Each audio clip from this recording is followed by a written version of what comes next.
Hey, champion, c'est à ton tour. Vous prévoyez utiliser l'opération Nez Rouge ou vous entraînez pour devenir accompagnateur? Dans les deux cas, vous êtes prêt à partir en champion. Venez me rejoindre sur opérationnezrouge.com.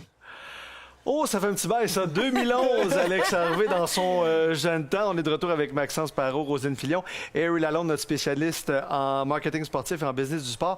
Des publicités, il me semble, on n'en voit pas beaucoup avec nos athlètes médaillés. On a 2 médaillés olympiques ici, Ray. Quel est le plus grand défi pour augmenter leur visibilité, à la limite de monnayer cette médaille-là? C'est un défi qui est toujours omniprésent pour les Olympiens parce qu'ils apparaissent à tous les 4 ans. Dans le cas de Roselyne, elle est en plongeon dans les autres années qui ne sont pas olympiques. Dans le cas de Max, il y a un circuit professionnel. Alors, ils ont une chance de vivre quand même. C'est juste que les Olympiques, pour un moment là, de quelques semaines, tout le monde est focusé sur les Jeux. Tout le monde est fan des athlètes, peu importe la discipline. On n'a même pas besoin d'être quelqu'un qui suit, là, un fanatique, mais parce que ce sont nos athlètes canadiens, on les suit. Mais après les Olympiques, ça s'effrite rapidement. Et là, on disparaît un peu du radar, tandis que les sports qu'on connaît traditionnels reviennent toujours à la surface, ont des saisons qui sont plus longues, ils sont dans les médias à chaque jour, ça fait partie de notre quotidien. Les Olympiques, les athlètes ont le défi de trouver une façon d'exister dans les saisons mortes entre Jeux olympiques et de rester pertinent pour les entreprises qui veulent investir en eux. Avant les Jeux olympiques, est-ce que vous sentez qu'on veut vous approcher? Parce que là, oui, il y a un buzz autour des Jeux olympiques. Est-ce que vous avez senti ça au cours de votre carrière? Avant les Jeux, oui, on s'intéresse à vous beaucoup. On vous fait des offres? Bien, je te dirais, surtout, admettons, je parle au niveau médiatique. Avant Sochi, en 2014, les médias parlaient vraiment pas beaucoup du snowboard. C'était comme nouveau. Ils venaient juste d'ajouter ça, le slopestyle, aux Olympiques.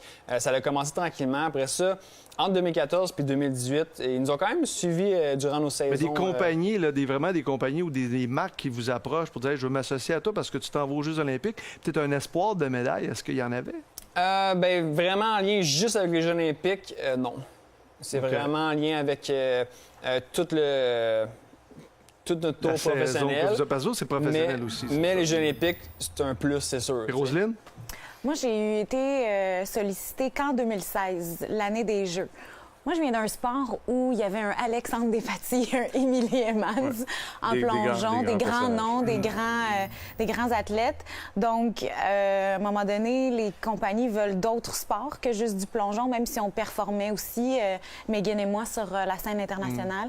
C'était difficile de se démarquer à ce niveau-là. Au-delà des performances qu'ils offrent, est-ce qu'il y a aussi une histoire qui doit accompagner l'athlète pour absolument intéresser peut-être des compagnies? Absolument. Moi, je crois sincèrement que c'est le meilleur moment pour les jeunes athlètes comme vous d'exploiter votre image de marque, votre brand personnel et de le monnayer.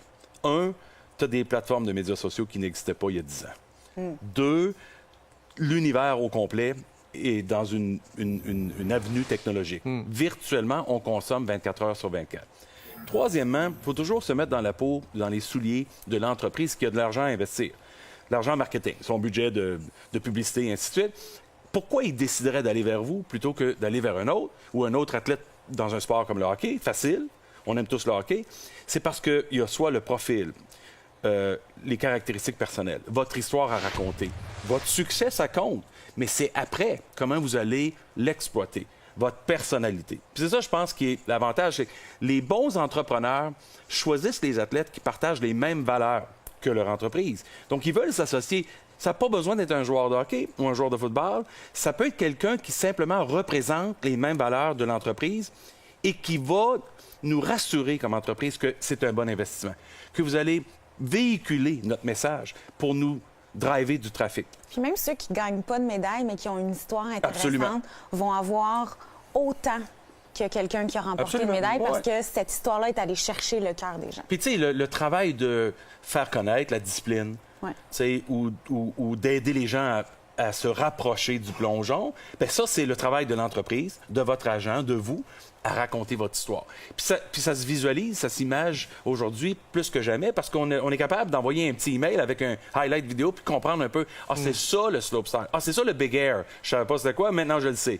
Les gens comprennent vite, sont plus sophistiqués qu'on pense et ça revient fondamentalement à est-ce que vous êtes capable de driver de la business pour les entreprises qui seraient prêts à vous donner de l'argent. Parce qu'à quelque part, ces gars-là ont une job à se protéger, ils veulent faire les bons choix, Il faut qu'il y ait un retour sur l'investissement. Le simple affichage, comme à l'époque, là, on voyait Jean-Luc Brassard avec sur sa tuque, là, il y avait...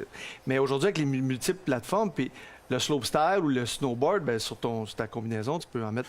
En plongeon, là, c'est difficile. Puis T'as pas beaucoup de tissu pour mettre un sticker. Faire une entrevue, tu mets pas après ça ta casquette Red Bull ou pour aller faire... Il y a des défis aussi dans les différents sports. Oui, mais le mot magique dans tout, c'est l'activation. Activation, là, ça peut être de la publicité fixe, comme on voit, ça peut être... Mais c'est comment l'athlète se positionne et l'athlète véhicule le message de la marque dans des occasions qui sont inédites, sont pas toujours prévues, sont improvisées. Ouais. Alors, c'est là vraiment, parce qu'effectivement, Max, il y a des gens qui veulent... Pour lui, là, les jeunes le regardent en disant « Wow, moi, je veux être comme lui. Je veux consommer du Gatorade, du Red Bull, Monster Energy Drink, parce que lui, il le fait. Et un jour, je veux devenir comme lui. » Facile, parce qu'il y a un tremplin, une plateforme pour le faire. Pour Roselyne, c'est différent, parce qu'en plongeon, c'est un sport individuel ou en deux, ou très particulier, puis t'es seul dans ta bulle. Ouais. Tandis que lui, c'est un peu un genre de, excuse l'expression, un rockstar. Ouais. Parce qu'il y a une foule, il y a du monde autour, puis ça crie comme des malades. Puis non, mais c'est différent. Le contexte est différent. Roselyne, tu allais dire? Oui, mais dans le fond, je ne sais pas si ça fonctionne comme ça avec ta fédération, mais nous, on a des restrictions aussi avec la fédération. Par exemple, absolument. Speedo, commanditaire officiel de plongeon. Mais moi, si Nike ou Adidas m'approchent personnellement, je peux pas. Parce que je dois toujours être en Speedo en uniforme. En uniforme, en compétition. Mais dès que la compétition est finie, dans ta vie personnelle, avec les médias sociaux et tes plateformes, tu peux porter les choses de tes partenaires. Alors, tu as l'occasion... Il y a ça dépend des fédérations qui sont vraiment plus... Pas avec nous autres. Nous autres, on n'a pas le droit. C'est vraiment juste, pendant les Jeux olympiques, là, on est obligé de porter l'habit qui nous donne du commanditaire de l'équipe nationale. Mais en dehors des Jeux olympiques, on a nos propres commanditaires, puis on fait ce qu'on veut quand on veut. Exact. C'est comme ce soir, toi aussi, tu as amené ta casquette, puis tu fais ta visibilité. Véhicule, exactement. Absolument. Les Monster Energy sont fiers parce que c'est des minutes qui comptent pour eux.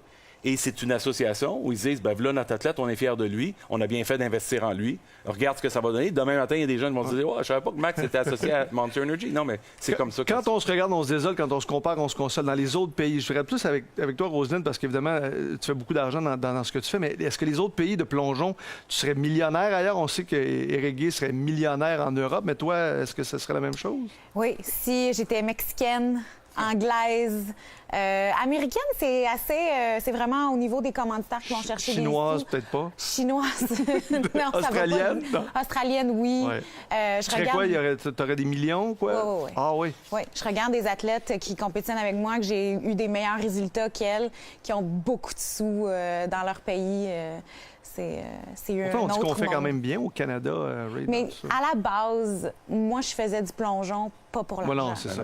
J'aime ça. C'est ma passion. J'avais 0 sous attaché à ça. Je m'en fous. J'aime ça. Je veux gagner une médaille aux Olympiques. C'est tout ce que je veux. Ouais. C'est la passion en début. Oui, puis c'est le rêve, puis l'origine, puis ce qui vous drive à chaque jour. Ouais. Puis ça, cette histoire-là, il faut la raconter. Parce qu'à la fin, ça aussi, ça vaut quelque chose pour l'entreprise qui veut investir en disant, ça, c'est exactement ce que je veux, moi, pour me représenter pour ma marque.